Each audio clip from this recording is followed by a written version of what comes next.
I did my shadowing experience at the Central Pharmacy at UK Chandler. However, instead of shadowing just one pharmacist, we were shown around the different areas of the pharmacy and all of the different components that make the pharmacy the way that it is. I always pictured a pharmacy to be a small little room like you see at Kroger and Walgreens, and I was really surprised to see how big it was and how many meds are actually stored there.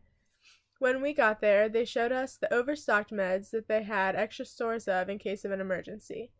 I thought it was interesting that the hospital stored medicines in case of things like natural disasters and that they're able to send medicines to different places when they need it.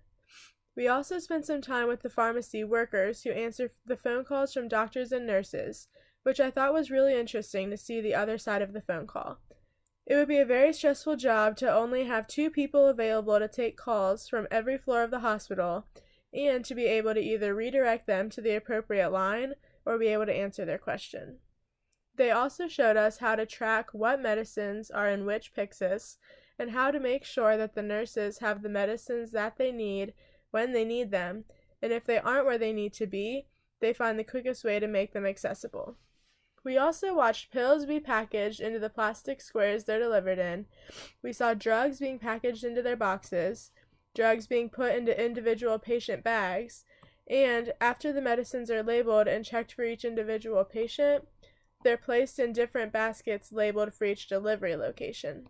It was very interesting to see the differentiation between the different areas of the hospital and which drugs needed to be delivered stat versus which ones wouldn't be carried up until after lunchtime. We were also able to go into the IV room and see how IV drugs are mixed and put together and how to control what goes in them.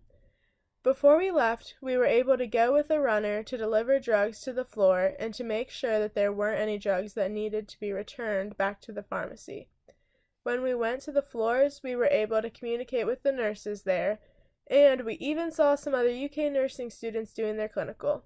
It was really cool to be able to see the different ways that the pharmacy affects both doctors and nurses' day-to-day practice behind the scenes, and I really enjoyed my experience.